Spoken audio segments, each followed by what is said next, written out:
El factor crítico, interpretación. Todo el mundo tiene un nivel diferente de tolerancia de estrés, pero estos son los factores que parecen percibirse como mayor amenaza en una situación dada. Falta de previsión, falta de control, falta de salidas para la frustración. Cuando estos elementos están presentes, las situaciones inocuas pueden tornarse estresantes, a veces sin guardar ninguna proporción con el estímulo en sí. Conducir en la autopista detrás de un coche que serpentea destroza los nervios porque no puedes prever qué sucederá a continuación. Lo mismo ocurre si, estando en un aeropuerto, tu vuelo se demora indefinidamente. Ambas situaciones contienen el elemento de imprevisión. Si te encuentras con que no puedes abrir tu automóvil, verte obligado a esperar una hora hasta que llegue el cerrajero es muy frustrante, aun cuando sepas que podrás abrirlo. Generalmente supones que el automóvil está bajo tu control, pero súbitamente descubres que no es así. También es enloquecedor enzarzarse en una acalorada discusión solo para que el otro acabe dándote la razón de buenas a primeras. Aunque hayas ganado la disputa, de pronto te encuentras sin salida para tu enojo. Es innecesario decir que la vida cotidiana está llena de situaciones semejantes. A medida que se acumulan, interiorizamos el recuerdo de ellas, reforzando nuestras respuestas condicionadas. En una serie de experimentos precisos, los investigadores del estrés han demostrado que no hace falta una tensión exterior para provocar una respuesta al estrés, sino la simple percepción de inadvertencia, falta de control y falta de salida para la frustración. Los experimentos se realizaron con ratas a las que se pone en jaulas pequeñas y se les aplican descargas eléctricas en condiciones diversas. Imprevisión. Si se proporciona a las ratas una luz roja como advertencia de que se va a producir una descarga, presentarán una respuesta menor al estrés comparada con ratas a las que no se les da ninguna advertencia. La señal permite que los animales prevean la descarga y, quitada así la ansiedad, el cuerpo puede relajarse. Las ratas sometidas a descargas imprevisibles deben mantenerse siempre alertas, estado que activa el estrés. Falta de control. Se somete a dos ratas a descargas iguales, pero una puede presionar una palanca para disminuir la potencia de la descarga. La otra simplemente recibe una descarga al mismo tiempo que el primer animal. Como la segunda rata no tiene ningún control sobre la situación, presenta una respuesta al estrés más intensa, pese a que las descargas son iguales para ambas. En una fascinante variación del mismo tema, se proporciona a una rata una palanca que debe presionar para evitar la descarga. Si se le impide hacerlo, sufrirá una reacción al estrés aun cuando no se le aplique ninguna descarga. Solo recordar que antes tenía control crea una situación de estrés. Falta de salida para la frustración. Cuando se aplican descargas a ratas de laboratorio, exhiben menos estrés si pueden roer un trozo de madera o atacar a otra rata.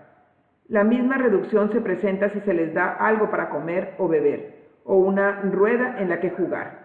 Para millones de personas, la vida es tan frustrante que su única esperanza de aliviar el estrés es comer y beber en exceso, mientras que sociedades enteras tratan de escapar de sus angustias atacando a otros países.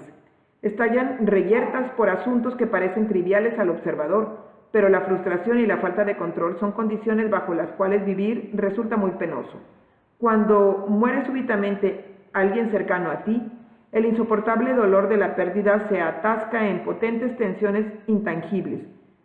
No habrías podido prever la muerte, eso no habrías podido impedirla. No habrías podido impedirla y en muchos casos no parece haber manera de expresar de modo suficiente los sentimientos acumulados de pérdida y abandono.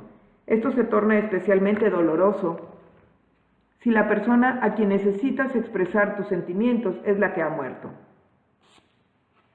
En términos médicos, es grande la cantidad de enfermedades que se deben a estos elementos. El Dr. George Eagle, psiquiatra de la Universidad de Rochester, investigó 160 casos de muerte súbita que no tenían explicación física. El 58% se produjo en un momento de duelo o pérdida, el 35% en un momento de amenaza, solo el 6% coincidía con un momento de placer. No es la tensión en sí lo que resulta fatal, puesto que otras personas sobreviven a las mismas pérdidas y aparecidas amenazas. Lo que falta es la capacidad de soportar la tensión. Esta vulnerabilidad sobrepasa los factores físicos.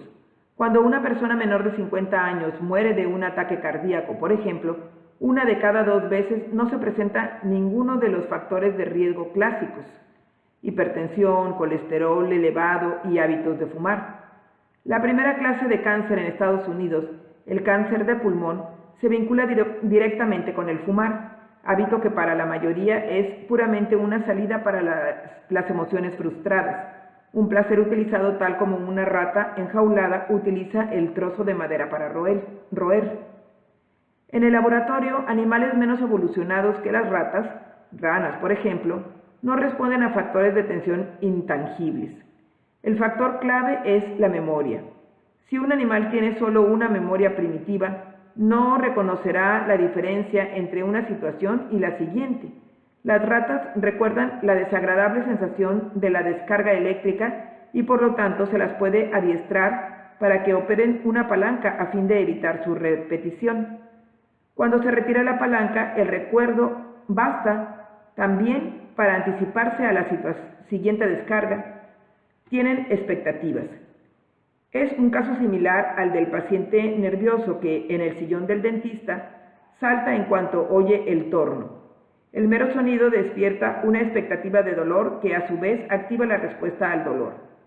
En ambos casos, el factor que provoca la tensión es la expectativa. Esto tiene enormes implicaciones en el envejecimiento, porque todos nosotros llevamos dentro un mundo, el mundo de nuestro pasado. Generamos nuestras propias tensiones al remontarnos a este mundo y a los traumas impresos en él. Sin la memoria del estrés no habría estrés, pues nuestros recuerdos ordenan qué debe asustarnos o encolerizarnos. Nos sentimos frustrados y sin control, apenas una situación nos recuerda demasiado un momento anterior en que nos encontrábamos frustrados y sin control. La maldición de la memoria es que una envejece desde dentro. Nuestro mundo interior envejece y nos aísla de la realidad que nunca envejece. La perfección de la memoria humana es asombrosa. En los primeros días del psicoanálisis, Freud se asombraba ante la exactitud con que sus pacientes retenían inconscientemente el pasado. Podía conducir a un paciente deprimido hasta un trauma ocurrido a los 10 años de edad, cuando la madre lo había dejado una noche en el hospital donde iban a operarle las amígdalas. Al principio, Freud descubrió que el recuerdo no se dejaba de descubrir del todo. Mantas de entumecimiento y negación cubrían la sensación original de haber sido abandonado. Sin embargo, si el paciente tenía suficiente coraje, esos momentos se podían retirar gradualmente. Con total claridad, el paciente recordaba entonces con exactitud lo que había ocurrido en el hospital esa noche, no solo su sensación en todos sus matices, sino los detalles físicos más insignificantes, la hora que marcaba el reloj, el número de pasos que llevaban al quirófano, el color de pelo de la enfermera. Pero, ¿por qué no recordar esos detalles? ¿Por qué no recordar esos detalles? Han sido impresos en nosotros como microchips, agregando su emisión a todos los hechos futuros.